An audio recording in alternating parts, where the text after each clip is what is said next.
Hello and welcome to the Private Wealth Services virtual seminar series put on by McGuireWoods. Welcome to the first in our four-part renovation of a long tradition that our group has had. Some of you that are joining us now through this webinar platform may have joined us in earlier years at our Fiduciary Advisory Services seminar in Chicago for many years, or last year in Washington, D.C. Of course, because of the current state of the pandemic and what we're all facing, we've had to shift our platform to be available to people in a safe and hopefully educational and interesting way. And so I want to welcome you and thank you for joining us here in this new platform. A few housekeeping items to start off. My name is Bill Sanderson. I'm joined by Laura Meis, my colleague here at McGuireWoods. And we're going to be going over today the first in a four-part series of seminars. Our topic today we've called the Scouting Report, a recent developments in federal wealth transfer tax. Laura and I have looked back over the last year to see what's been happening, and we're going to look forward. We're going to take what we've learned over the last year and try to look forward at what we may be facing in the coming months and year. As a reminder, we have 3 more programs in the next 3 Wednesdays, starting at noon each Wednesday, and everyone is welcome and invited to register and participate in those as well. We hope you'll find today interesting. Next week, we'll have a topic that should also be very compelling for those of us in the world of estate planning and transactions, talking about how this distributed work environment that we all now have to live in is affecting how we get documents signed and deal with our clients when witnesses and notaries and other important transactions have to take place. How do we do it in a safe and secure and sometimes distant fashion? We're then going to be joined by some of our colleagues at McGuireWoods Consulting for an update on what's happening in Washington. And I know as we get closer to the election, that will be very interesting to many folks. And finally, 3 Wednesdays from now, we'll have a program on dealing with wellness for lawyers and accountants and financial professionals in this difficult time. So we hope what you find Laura and I interesting and that you'll join our other colleagues in the coming weeks as well. Before we get started, just want to tell you that we are open to having questions, and this platform here that you've joined us on has the ability for you to click on the Q&A tab, type in a question to us, and we'll be notified of that question. We may not be able to address it immediately when it comes up, but we'll do our best to try to take them in turn. If we can answer them while we're in a topic, we will, and if we need to, we'll reserve time at the end or answer them directly by email or written fashion afterwards. So please, we welcome questions through this platform. I know it's new, not like we're in an audience together where we can share thoughts, but we'll do our best to be engaged. That's why Laura and I are here together in person, so that we can have a little bit of back and forth. But, you know, because we're in this trying to recreate some sense of camaraderie that we've long enjoyed at our programs, we thought it would be good for you to get to know us a little bit more. I'm Bill. Of course, Laura's joining me. This is the first time it's ever happened. I wonder if it's the case. I put my Twitter and Instagram handle here, and I noticed I already picked up 1 follower. On my phone was notified me that I have a new Instagram follower. Do not look to Instagram for tax advice. Look to Instagram for pictures of farms. These are my kids, Luke and Zooey. They are the reason I get up in the morning and love what I do. And you can see that they're a lot of fun. We were joined by Jude and Gabriel at the earlier part of the year. And so I don't sleep a lot, but I have 4 really lovely boys at home that give me a lot of inspiration and a lot of chaos in my house. So I can hardly control what's going on, but we're able to keep it together. And I like to put these pictures up here because as I get started, they remind me and make me happy for what's going on. Laura and I shared some time together or shared some schools. We both went to the University of Virginia, and we've also been educated far and wide here. And so we like to let everybody know where we come from. And if anybody shares any one of these schools, we'd love to talk to you about it. We now both work at McGuireWoods. I'm stationed out of our Washington, D.C. office. Laura is here in our Richmond office. And I put the seal of Richmond up here, which I always think is interesting. And the motto of Richmond about thus always to immortality is, I don't know what to make of that these days. In the midst of all this chaos and work, I like to keep my mind engaged on other things too. So this is what I'm reading right now. It's Taylor Branch's three-part series on Martin Luther King Jr. and the Civil Rights Movement. I'm reading Pillar of Fire, which is the middle years, 63 to 65, a fascinating tale. A lot of history. I'm learning a lot of history now, very important and relevant to what we are experiencing today. But I also, because I have so many little boys, end up reading a lot of Dr. Seuss, and that keeps me smiling. And of course, Laura and I are constantly reading things like the Secure Act, which we will talk about a little more this morning. We also, I like to listen to music to keep me inspired and thinking about what's happening. So here are a couple of bands that I like and a couple of bands that Laura likes. This is what we spend in the evenings when we need to get some work done. And so I challenge anybody to figure out who these bands should be assigned to, or if anybody knows who these bands are. If I could be anywhere else in the world besides right here, I would be at this place. It's a farm. If you go to the Instagram account, you'll see a lot more pictures like that. It's where I can be the happiest. And Laura sent me this picture, and you can tell that's where she's the happiest with her dog, Riley, at the beach. So that's who we are. And here's what we're here to talk about. Recent developments in federal wealth transfer tax. Obviously, talking about books and music is a lot more fun, Laura, but they probably want to hear more about this. So I'm going to dive right in, and I'm going to first start out by giving everybody a little bit of an overview of where we are in the landscape of the federal wealth transfer tax and some of the issues that we see coming up legislatively. As I mentioned, in a couple of weeks, we're going to hear from two lobbyists from McGuireWoods or consultants from McGuireWoods. We're very plugged in Washington, and they are going to cover a pretty broad spectrum of all of the issues that are coming with the election, both the House, the Senate, the presidential election, the issues that are in Congress right now, not just tax, but all issues. And so I'm going to narrow in a little bit on the tax world and some issues that are, I think, of relevance to us and to our clients. Before doing that, I want to, or as I'm doing that, I want to remind everybody that about the 2020. Where do we stand? Income tax, the highest marginal rate for a married couple filing jointly over $622,000 of income. The highest marginal rate is 37%. That's down from 39 and a couple of percent as a result of the 2017 Tax Act. The trusts, for those of us that work with fiduciary income tax, trusts reach that top marginal rate at just $12,950 of income. The standard deduction capped at $24,800, up just $400 because of the inflation adjustment that came in.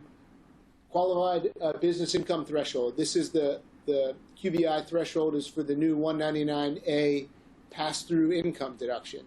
The threshold for that adjusted up for 2020 to $326,600. Our basic exclusion amount, both a lifetime gift tax exemption and the exclusion amount for estate tax is inflation adjustment to $11,580,000 per person. That's the maximum amount that can pass tax-free during lifetime as a gift or at death to heirs. Of course, our annual exclusion amount for the gift tax is $15,000, steady from last year. And I always put the 6166 estate tax deferral limits here because that's of interest to me, and I track that. So here's where we are on the inflation adjustments. This is addressed in item 7 in our written materials and in Rev Proc 2019-44. It's a reminder that we are in a period of lower income tax rates as a result of the 2017 Tax Act. Not significantly lower, down 39 and a couple to 37%, but lower income tax rates on the highest earners. And that these amounts and thresholds are all inflation adjusted, something we have to look at every year. Another thing that we do every year, or that I like to do every year, is take a look at the Internal Revenue Service Statistics of Income Division website. When we do this in person, Laura, I like to ask everybody to raise their hands if they've ever been to the Statistics of Income Division website. Very few takers. Often we'll get 1 or 2 takers who have heard me speak the year before. I think it's a fascinating way to look at our world. That is the world of high net worth individuals that are working on estate and financial planning. So here's what I did. I pulled the most recent filing year data tables. They usually come out in October for the year before. So the last release was October 2019, and it was for all estate tax filed in 2018. The total number of returns filed that year was 13,526 returns. You can see the breakdown by threshold here, by estate, gross estate amount. Notice for $50 million or more, there were only 500 returns filed across the United States with reporting $50 million or more in assets. That's a pretty small universe. The gross estate here, these are in essentially, you got to add 3 zeros to the end of this number. So that's the $207 billion in total gross estate on all these returns, and a net estate tax, that is a net estate tax received by the Treasury on all of those returns filed in 2018 was $20 billion. What's interesting to me is I went and looked, those numbers are effectively the same as in 2017 for the estate tax returns filed in 2017. A few up here, down there, the numbers are not significantly different. That this is a sort of a static, for now, filing threshold. These are the numbers that we are starting to see. The past several years all look like this. But I thought it would be interesting to go back and think, where have we been over time? So I looked back in 2016, the end of the Obama administration, there were 12,411 total returns filed. In 2012, the midpoint of the Obama administration, there were 9,412 returns filed. Total returns filed, 9,000. In 2008, right, the end of the Bush administration, the beginning of the Obama, really just the end of the Bush administration, when the estate tax exemption amount was $3.5 million, there were 38,350 returns filed. So a significant drop today from when the exemption amount was $3.5 million. You go all the way back to 2002, when the exemption amount was $1 million. There were nearly 100,000 estate tax returns filed. 99,603 returns. So I had 2 thoughts about that when I went and looked. The first thought was, why were there only 9,000 returns filed in 2012? And now there are 13,500 returns filed today. And I think that the economy is a big driver of that. There's been a significant increase in net worth as a result of a continually increasing economy. The markets are up, valuations are up, and so there are a lot more individuals whose assets have increased in value from 2012 to 2018, requiring an estate tax return to be filed. That was one reflection on this. The other reflection was, as we enter a period of potential tax reform, where there are a lot of noises being made in the marketplace about a return to Obama era or even pre-Obama era exemption amounts, there's a likelihood that significantly more estate tax returns will need to be filed. This is something that I know our clients are thinking about. They're thinking about the impact on their checkbook. They're thinking about how much tax will I owe. And to some extent, as a professional, I'm thinking about what does this mean for us in terms of workload. One of our partners and one of the founders of the... We just got a message that they lost sound. Oh, okay. Let's see. Well, we're going to keep going, and I'll ask the folks on the platform if there's a sound issue to let us know. I'll keep an eye here, and if there's something we need to do, let us know. So the idea here is that we could have, if tax reform goes in a certain way, a significant change in our workload, and our clients will be thinking. Our clients will be thinking about what that means in terms of the tax liability they owe, but I think we will be thinking about it in terms of how are we able to respond to and address the needs of our clients in providing this service. Let me look at a few more numbers here. This is a taxable estate tax returns, and this shows the total taxable returns filed in 2018. Of the 13,526, only 5,484 of those were taxable returns. So I saw a question pop up about how many were portability-only returns. That's a good question, and I don't have the answer exactly right, but I think that something here between the 13,526 and 585,484 is something like the portability-only returns. But I'll take a look at the statistics and try to answer that question specifically. One thing to note about this, with only 5,484 taxable returns, that's a small universe of individuals having to pay estate tax, essentially. And so it's important to remember when we're talking about these issues how few Americans are actually impacted every year by this legislation. It's a very small number of individuals that are filing this return. And to get that even on a more local level, I pulled the returns filed by state. And so I just picked a handful of states. Of course, Virginia, because that's where we're sitting today. Only 308 returns in 2018. If you think about how many estate planning lawyers there are, how many accounting firms there are preparing estate tax returns, this is not taxable returns. This is all returns filed in Virginia. There's not one return to go around to every person who wants to file a return in Virginia. But you can see there, of course, the big states, California, New York, and Florida, of course, have far more returned states. North Carolina and Pennsylvania, it's a real drop-off from California, New York, Florida. Then it is Virginia, North Carolina, Pennsylvania, and some of the other mid-tier states there. Let's just some interesting facts and figures on where we stand today, the number of returns. And really, I think one of the questions that a lot of people have is, what's happening in the world? Where are we going to be?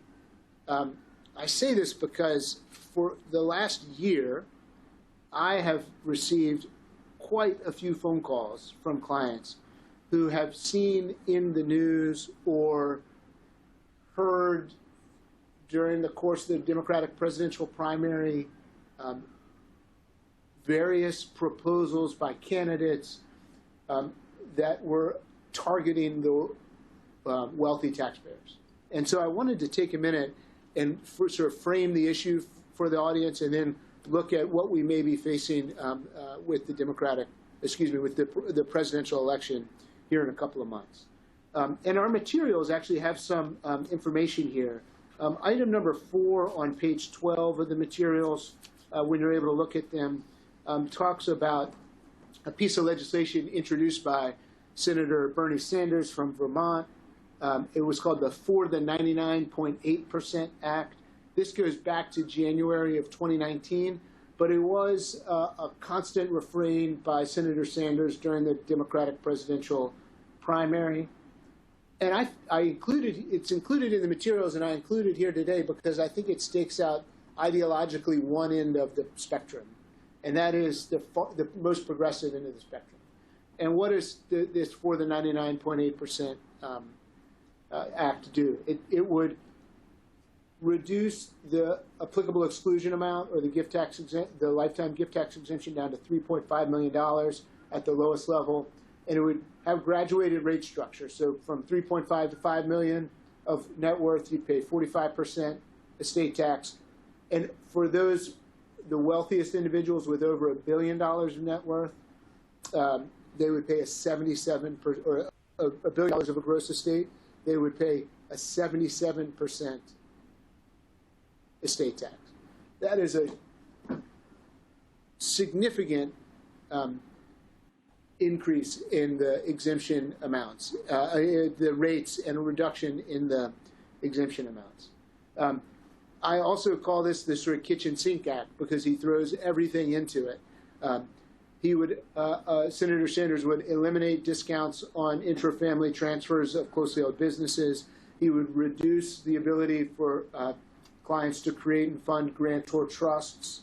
He would eliminate zeroed-out grats. He would significantly limit the generation skipping transfer tax exemption and the ability to hold wealth for multiple generations. No way all of that passes the Senate. But as I said, it's staking out the ideological spectrum of the progressive movement and creating a number of provisions, any one of which could be pulled from this and put into a different piece of legislation to generate revenue. Each one of these items, increasing a rate, reducing exemption amounts, or targeting transactions, would effectively generate revenue. And so that is something that the senators will be needing as they address legislation in the new Congress. On the other end of the spectrum, and addressed in item 5 of the materials on page 14, is the Republican response. Again, dating back to January of 2019. We could describe this in far fewer words in the materials because it's very simple. The common refrain going back for now the 2 decades that I've been watching this, on the conservative end of the spectrum, the answer is repeal. Full and complete repeal of the estate and generation skipping tax. They would retain the gift tax with a generous exemption, but a full repeal. And that's what is on the other side. So here are the two ideological ends of the spectrum. And where does that get us to today? I think it's worth talking for a minute about the presidential campaign and what we're facing. It's a tweet from a reporter who follows it very closely. I thought it was pretty funny. It says, one big rhetorical difference between Biden and Warren. This was during the Democratic primary. Sticks with me. Warren says she'll pay for plans with a 1.5% wealth tax, which names a villain and is memorable. Biden talks about ending the stepped-up basis loophole, which you're already asleep, aren't you? Biden actually, former Vice President Biden, launched his campaign in a firefighters union hall and targeted long-term capital gains and stepped-up basis. Former Vice President Biden was also former Senator Biden and was very dialed into the Senate workings of tax reform, and he understands and I think is very fluent with concepts like stepped-up basis and long-term capital gains. Interestingly enough, not that interesting to voters, I think, and this is what the tweet goes at. But so we've talked about what Senator Sanders was talking about during his campaign. Senator Elizabeth Warren, as the tweet mentions, had also, in addition to some of these ideas that Sanders had, proposed a wealth tax, which would have actually put a 2% tax on net worth over $50 million every year. Effectively, an estate tax return for the wealthiest individuals would have to be filed every year, valuing all assets, leveling a flat 2% tax against state net worth from $50 to $1 billion, and a 6% wealth tax on net worth over $1 billion. Would have been a huge sea change. And again, I think was a rhetorical or ideological device for Warren as much as a realistic idea that such a wealth tax would be instituted. It would require a huge change in how legislation is made and the priorities of the Senate for that to actually come to pass. But those were the two. When Vice President Biden landed the Democratic nomination, he expanded his tax platform and put out a pretty comprehensive tax platform. And I thought it would be helpful as we're thinking about this, as we go into this, to talk a little bit about it. The reason is I probably have a conversation a day now, sometimes two, with clients or advisors who are asking, what do we do because taxes are going to go up? Taxes are going to go up. If Vice President Biden wins and the Senate moves, then we're going to go back. They're going to get rid of the increased exemption amount. Well, as I remind everybody, the increased exemption amounts are going away anyway. They evaporate on December 31st, 2025. But let's take a look at exactly what Vice President Biden has suggested that he would do. First, as I said, he wanted to adjust the long-term capital gains. Right now, long-term capital gains, so sale of an asset that generates a gain, if the asset is held for more than a year, is taxed at a lower rate, 20%, than if you hold it for less than a year. If you hold an asset for less than a year, it's a short-term capital gain, it's taxed at ordinary income rates, currently 37%. But the long-term gains are taxed at 20%. Vice President Biden suggests that we should eliminate this reduced rate on long-term capital gains at some levels, such that all gains are taxed as ordinary income. This is an attempt to attack capital, right? He wants to suggest that if you make your living by selling assets instead of working, you should be taxed the same. That's ideologically, I think, where he's coming from. What's interesting about this is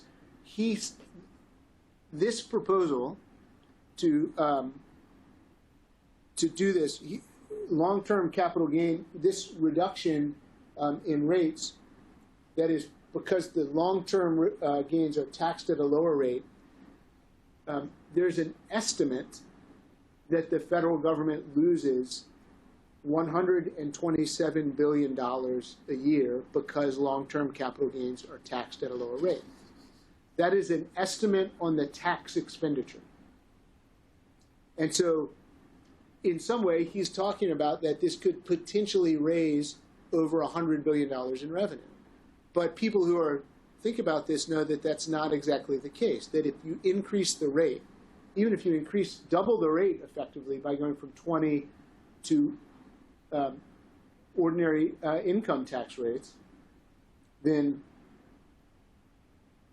you may not generate more revenue because individuals may choose not to incur the capital gains, right? Unlike ordinary income from work or wages, when you work, you get paid and you have to pay that. When you're selling an asset, you can choose when you sell the asset, when you incur the gain. And so there's a chance that the federal government might actually lose revenue if the rate is increased because fewer people would sell assets. So that's an important consideration. There is no good revenue estimate on how much that would earn. So again, I think there's an ideological component to what Biden is talking about with increasing the tax on long-term capital gain. Going along with that, Biden is suggesting that we eliminate the stepped-up basis provisions at death. We all know that when an individual dies owning an asset, those who inherit the asset take as their basis the fair market value as of the date of death of the individual. That's the general rule. There's some exceptions and some different things, but the general rule is you get a basis stepped up to the fair market value as of the decedent's date of death. That means significant, if you have an asset with significantly appreciated asset, you can potentially reduce or eliminate capital gains tax. If beneficiaries sell the asset right at death, they could then pay almost no capital gains tax. Or if they hold it for some time and it appreciates some, they will have wiped out a large share of the capital gains. The proposal from Vice President Biden is to say that heirs would inherit the property and they would inherit the basis. So there would be no step-up in basis. What's interesting about this is we're left with the same timing problem, and that is heirs can choose to sell or not sell the asset and choose to incur or not incur the gain and pay the tax. So these are not hard revenue raising proposals.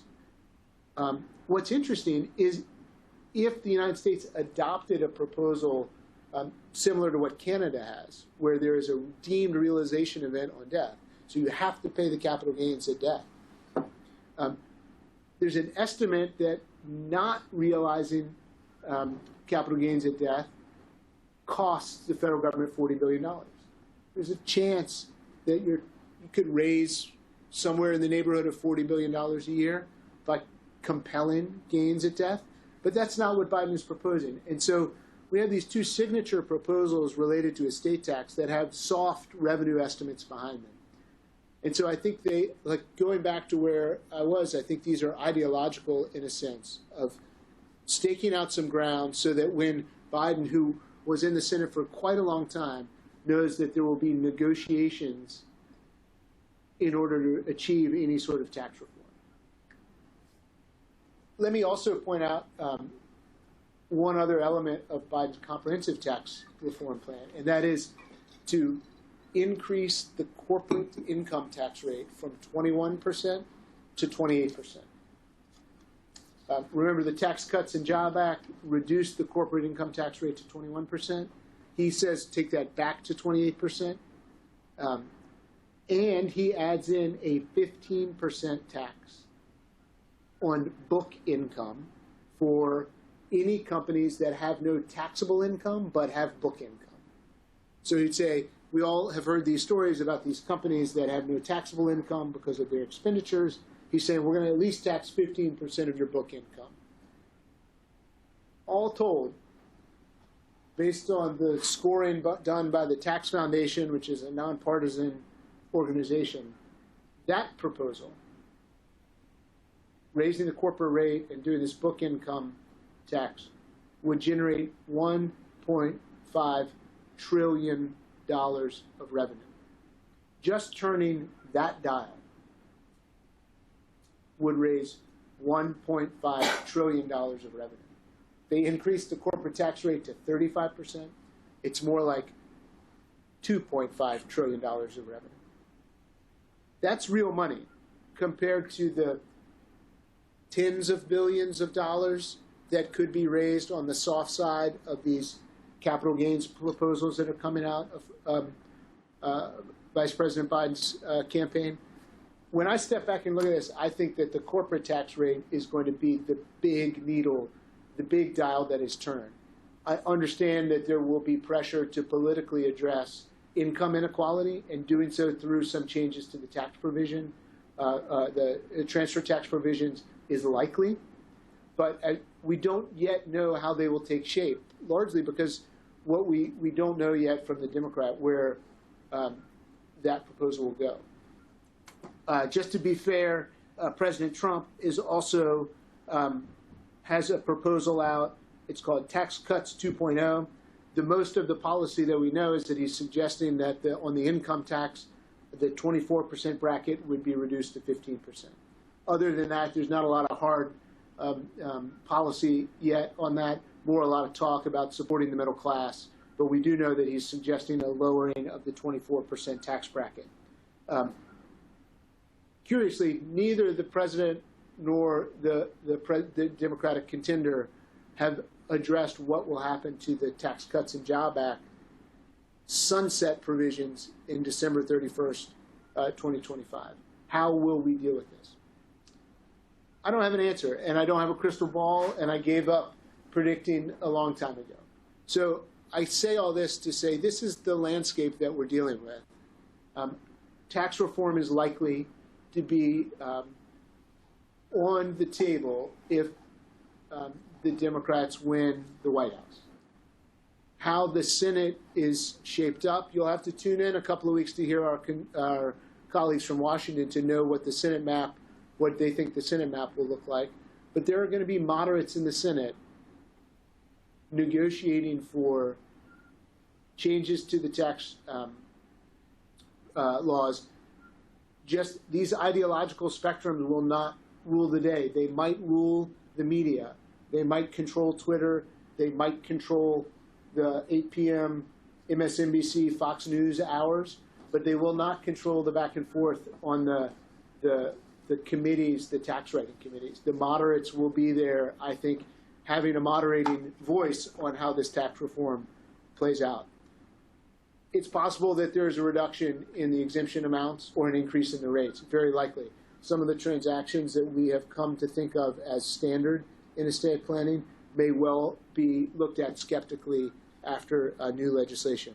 One thing I think I would flag as likely to be on the table if Vice President Biden becomes the president has to do with the valuation discount regulations. These are regulations at Treasury, essentially guided by the political process at Treasury, and they've been put on hold by President Trump. And with the stroke of a pen, Vice President Biden and whoever he names as Secretary of the Treasury could revive those quickly. There was a lot of work being done to curtail valuation discounts on intra-family transfers. And that is an area that I think does not get a lot of press, but is a place where a new administration could make a change on day one. And those of us with clients that are thinking about valuation discounts need to be thinking about that. I think more important than changes in the rates because of some of what I've talked about here on this legislation. So, Laura, that is a lot of talk about what might happen. Right. And there are some things that have happened in the last year, namely the Secure Act, that have changed a little bit about how we think about planning and both the state and financial planning. Can you walk us through some of that? So I want to take a little trip down memory lane to 2019 BC before coronavirus, when we still had places to go and people to see, and you needed a haircut merely because you were overworked or lazy, and not because it was an unnecessary risk. The setting every community up for Retirement Enhancement Act, known as the Secure Act, was signed into law on December 20th, 2019. As a quick recap, the Secure Act was the largest piece of retirement legislation in over a decade. It made numerous changes to federal tax law to expand the opportunities for individuals to increase their retirement savings. Today I'm going to discuss several of the key reforms to keep in mind as we head into the end of 2020. First, the Secure Act repealed the maximum age for traditional IRA contributions. Under prior law, individuals could not make contributions to a traditional IRA after turning age 70 and a half. However, this age cap was eliminated by the Secure Act, and now anyone who is still working and earning income can contribute to a traditional IRA regardless of their age. Nevertheless, other limitations continue to apply to traditional IRA contributions, such as the ceiling on the annual combined contributions to all traditional and Roth IRAs. In 2020, the contribution limit is $6,000, or $7,000 for individuals age 50 or older. Clients who have reached age 70 and a half and who are still working and earning income should consider making additional contributions to their IRAs. Another important reform under the Secure Act is the increase in age for required minimum distributions, known as Rmds. Under prior law, participants in qualified retirement plans, such as a 401k or a traditional IRA, were generally required to start taking required minimum distributions no later than April 1st following the year in which they attained age 70 and a half or retired, whichever was later. As a reminder, Roth IRAs do not require minimum distributions during the account owner's lifetime. Now, under the Secure Act, the age at which you must begin taking required minimum distributions has been pushed back from 70 and a half to 72. but this is only the case for people who turn 70 and a half after December 31st, 2019. If, for example, a person turned 70 and a half on or before December 31st, 2019, under the Secure Act, such persons were simply out of luck, and they were required to start taking Rmds at age 70 and a half. However, there is at least some temporary relief for these folks in 2020 under the Corona Aid, Relief, and Economic Security Act, known as the CARES Act. The CARES Act, passed in March 2020, permits any taxpayer with a required minimum distribution to skip it for 2020, and specifically includes anyone who turned 70 and a half in 2019. This means, first, people who turned 70 and a half in 2019 and who did not take a required minimum distribution are not required to take one for 2019 or for 2020. Second, people who turned 70 and a half in or before 2019 and who had already received an RMD in 2020 may repay the distribution within 60 days. This will generally be treated as a rollover, and there will be no tax consequences. Just in case you were dying to know, the CARES Act waived the 60-day limitation initially, but this was only for repayments made by August 31st, 2020, which unfortunately has already passed. If a client is required to take required minimum distribution, one quick strategy to note here is contributing a portion of the RMD to a traditional IRA, thereby bouncing it back into a tax-deferred vehicle. By the end of the year, we should all circle back with clients who received RMDs this year to discuss any relevant planning strategies. The next Secure Act reform that I want to discuss relates to qualified charitable distributions, or Qcds. As a refresher, Qcds are otherwise taxable distributions from an IRA owned by an individual who is at age 70 and a half or over, and they are paid directly from the IRA to a qualified charity. Qcds offer tax planning options for individuals who regularly give to charity because they are excluded from the account holder's income and they count towards satisfying the RMD requirements. Notably, Qcds are permitted only after the IRA owner reaches age 70 and a half and are capped at $100,000 per year.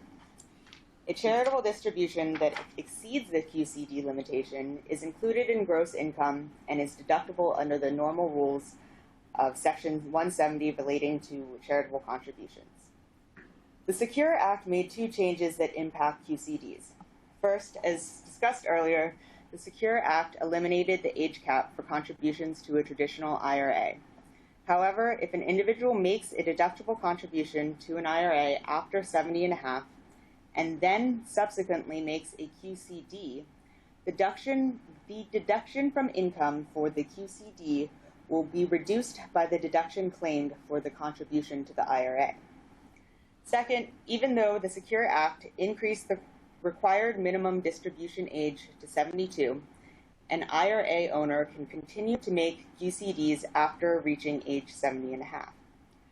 Clients who regularly give to charity should consider using Qcds during their life, and they should consider naming a charity as their IRA beneficiary upon death. If the charity is the beneficiary of a qualified plan or IRA, it can collect the proceeds upon the participant's death without incurring income tax, by virtue of the charity's tax-exempt status. From an income tax standpoint, the benefit to the decedent's estate and the beneficiaries is similar to the benefit obtained from donating appreciated marketable securities to a charitable. The charitable gift is satisfied in part with unrealized taxable income, so the federal government, in effect, pays for part of the contribution. Next on the list of the Secure Act reforms is a big one. The end of stretch distributions for inherited IRAs and qualified plans. Under prior law, upon the death of an IRA owner or qualified plan participant, the designated beneficiary of an inherited IRA could stretch the required distributions over the designated beneficiary's life expectancy. This allowed the undistributed amounts inside the retirement accounts to continue to grow on a tax-deferred basis. This was especially beneficial for younger beneficiaries because RMDs were calculated based on factors including the beneficiary's life expectancy and age. The longer the life expectancy, the smaller the annual RMD, and thus the greater potential for deferring income taxes. The Secure Act basically eliminates the use of stretch IRAs for most non-spousal beneficiaries. Now, beneficiaries who inherit an IRA from an original account holder who died on or after January 1st, 2020, must withdraw the entire account balance within 10 years of the original account holder's death. This 10-year rule applies to defined contribution retirement plans and to both traditional IRAs and Roth IRAs. The 10-year payout requirement significantly impacts deferral opportunities. Under the prior life expectancy rule, a 50-year-old beneficiary could take benefits over 34.2 years. A 30-year-old beneficiary could take benefits over 53.3 years, and for a 70-year-old beneficiary, the period was 17 years. There is, however, an exception to the 10-year rule for quote-unquote eligible designated beneficiaries. These individuals can continue to stretch distributions over their lifetimes. The four categories of eligible designated beneficiaries are, first, spousal beneficiaries. Second, minor children of the original account holder. However, upon reaching the age of majority, the child is subject to the 10-year rule. Interestingly, the age of majority is not necessarily the age under the child's home state. Rather, under current Treasury regulations, children who are students can continue to be treated as a minor until the age of 26. Additional clarification is needed, but for children who do not qualify as students, the child's home state age of majority presumably controls, which is 18 in all but 3 states. The third category is disabled or chronically ill beneficiaries. Notably, the determination of whether a beneficiary qualifies as disabled or chronically ill is made at the time of the original account holder's death. A beneficiary cannot opt into these categories at a later date, and at the same time, it appears that the designation cannot be taken away if the person ceases to be disabled or chronically ill. The fourth and last category is individuals who are not more than 10 years younger than the original account holder. There are several planning aspects to consider. First, although the Secure Act requires most inherited IRA beneficiaries to withdraw the full IRA account balance within 10 years from the original account holder's death, it is important to note that there are no minimum withdrawals during the 10-year period, and the assets need not be distributed to the beneficiaries in equal installments. Rather, a beneficiary can choose to take the full account balance as a lump sum as soon as possible, postpone it to the end of the 10-year distribution period, or they can withdraw it sometime in between in equal or unequal installments. Accordingly, when deciding upon the timing and the amounts of inherited IRA withdrawals during the 10-year period, it is important to consider the individual beneficiaries' tax profiles and financial plans. Second, it may be beneficial to convert a traditional IRA to a Roth IRA, a little at a time over several years, to keep taxable income from creeping into a higher tax bracket. Although beneficiaries of an inherited Roth IRA will still be stuck with the 10-year payout rule, there will be no tax on the amounts the beneficiaries withdraw. Thus, post-contribution appreciation will be tax-free. Third, prior to the Secure Act, we typically recommended that IRA owners name individual beneficiaries, as opposed to a trust, to take advantage of the stretch provisions without having to place assets in a trust, which would be administratively simpler. Now, given the 10-year period over which IRA withdrawals may be spread, it might make sense to name a trust as an IRA beneficiary, where there is a concern that the IRA assets need to be preserved for more than 10 years, or where there is a need to protect the assets from creditors. Though the new law requires all IRA assets to be paid out to the trust within 10 years, the trustee can then decide to spread withdrawals over a longer period, thereby keeping the original stretch concept intact, although not the tax benefits. Bill, am I missing anything important? No, that's good. And you pointed out several times, and I think it reminds me that the important things are that we work with our partners who are financial planners, tax accountants, investment advisors, so that in this area, the changes in the Secure Act require closer collaboration between the estate planning lawyer, the financial planner, the accountant, in order to, as you said, understand the tax profile. Those is a really important point, and I think one where we need to revisit these. I think you said, like, we need to revisit these conversations with clients, not only to address the Rmd issue, but to make sure that the plan and the asset are coordinated. It's really important. As we're, I think that the most common question that we will get over the next 4 months is not going to be about IRAs. I think it's going to be about, should I give assets away? I'm worried about the change in the administration. I'm worried about, some crazy tax plan that's going to take away my estate tax or gift tax exemption. So I've been saying we're having conversations about gifting at warp speed. We're going to, people all the time. I think your conversations are also almost more important because that is real legislation. That is enacted. Those things that you point out are happening now. There's guidance to come, but people are more anxious about this idea of giving away assets. That old catchphrase from Star Trek is, going where no person has gone before, right? They were going off into. I don't think we're going where no person has gone before. I think we're going back to 2012 or 2010, where people were super concerned about gifting.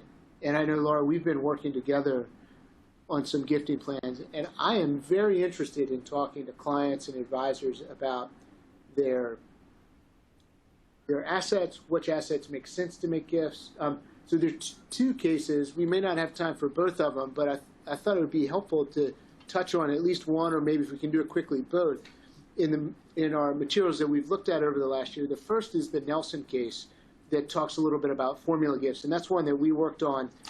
Can you tell us a little bit about the Nelson case, and maybe we can talk a minute about formula gifts headed into this next? So to just do a quick recap, James and Mary Nelson are husband and wife, and they formed Longspar Partners, a family limited partnership, in 2008. In December 2008, they then formed a trust for the benefit of their daughters and for Mr. Nelson. Mrs. Nelson was the settlor, and Mr. Nelson was the trustee. Shortly thereafter, Mrs. Nelson gifted some of the limited partnership interests to the trust using a formula clause with a stated fair market value of $2.1 million. And the exact clause is up on the slide right now. In 2009, Mrs. Nelson sold a limited partnership interest to the trust using a similar formula clause and with a stated fair market value of $20 million. Neither the gift nor the sale instruments contained clauses defining fair market value or requiring that the transfers be reallocated should the value of the transferred interest be subsequently adjusted during examination or audit. As required under the gift and sale instruments, Mr. and Mrs. Nelson retained a qualified appraiser to value the transferred partnership interests. However, on audit, the IRS determined that the gift and sales were undervalued significantly. Mr. and Mrs. Nelson intended to fix the transfer price at $22 million, and the IRS claimed that that was undervalued and that the correct value was $37.1 million. So, Bill, I should ask you, what did the Nelsons do right and what did they do wrong? Yeah, good question. I think that the Nelson, the transaction documents that they prepared. It was in the 2008 timeframe, before there had been a lot of work. I mean, we're 10 years down the road, 12 years down the road from 2008. We know a lot more about formula and adjustment clauses now. And I think that the court is refining its view of formula and adjustment clauses. I think clearly delineating and sticking to the formulas and clauses that have met with IRS or tax court approval is the best thing that we can do in the next several years of gifting. I am not a big fan of formula clauses. I'm going to bring up, Laura, this adjustment clause that you drafted, actually. Mm-hmm. I'm not going to take any credit for it because you drafted it. And if I'm not mistaken, this really closely tracks the language, I mean, almost to the word of language from cases where the clauses have been approved by the IRS or approved by the tax court. And it seems to me that what this clause takes into account is that there is an adjustment based on a final determination of value that is fair market value. If I had my brothers, we would not use adjustment clauses. We would make gifts well within established limits. That is, so that even if there was an adjustment on audit, that it would be less than the exemption amounts, or that the clients would be willing to pay gift tax. But we can't always go there because our clients sometimes want to push right up to the limit. So I think that what we've tried to do is stick as close to the clauses that are approved. And I think you have to just be very careful about it. And it's trying to stick as close to reasonable determinations of value, reasonable discounts. There's nothing new about what I'm saying or even all that smart. It's just staying in the thick part of the middle will put you in a safer position on audit. That's a thought. Do you have any reflections based on the clause that you drafted and what you saw in the Nelson case? Or I think what you said is exactly right. Yeah. I mean, the other issue that we're seeing a lot of, or people talking about, are promissory notes. And that was in the Bowles case. Do you want to talk about the Bowles case and then maybe with just a minute or two, just give the super high level, and then we'll talk about just... So the Bowles case involved Mary P. Bowles, who was a mother of 5 children. And during her life, she regularly gave money to her children. She kept records of how much she gave to each child and any amounts they repaid, but she did not use promissory notes or any formal type of record keeping. She made a significant transfers to one son after he ran into some financial problems, and at her death, there was an outstanding amount of $1.6 million to this particular son. And at issue was whether these transfers were gifts or whether they were loans. Yeah. And that's really what we face with this issue, right, is clients want to use promissory notes. They want to loan money to their children because there's great arbitrage. The interest rates are so low now, and the ability to invest and earn more is so real that they can do that. But if a child has no ability to repay, then you have to ask yourself, is there really substance to the transaction? And again, it's not rocket science. We're going back to very reasonable positions that in order to, if you're going to have a loan, it has to have some commercial backing. It has to have something that looks like a real transaction. Ideally, there would be payments made, not just interest unpaid and accrued and loans refinanced over and over, always buying the lowest interest rate available. You'd have real payments between family members. You'd have a real document. You'd have security. You would pledge assets as security. All these things can put reality to a transaction that can still be tremendously successful, right? I feel like in this case, there's not enough reality to the transaction. And so loans are a great technique, and I'm scared of adjustment clauses, but I'm comfortable with loans as long as our clients are willing to put reality to them. And I think that the Bowles case is one indication, but actually there are more cases in the materials and otherwise that show that the IRS is paying close attention to intra-family loans. So we've taken up an hour, and we talked a lot about what may be coming. There are a number of cases in the material that are interesting on a lot of different topics. We tried to pick out a few that might be relevant for us in the coming weeks and months. We hope you've enjoyed being with us. Laura and I had fun preparing this and getting ready for it, and so it's hard to know how it comes across in this manner, but we've appreciated knowing that you're out there. I see that there are a handful of questions. We do want to try to answer those, so I will come back to them if I either in writing or otherwise we'll reach out to you. Just, thank you again for continuing to participate in this. We'll see where it goes next year, if we're able to be in person or continue this format. It's something our group enjoys, the back and forth with our colleagues, and so we hope to continue it in some way.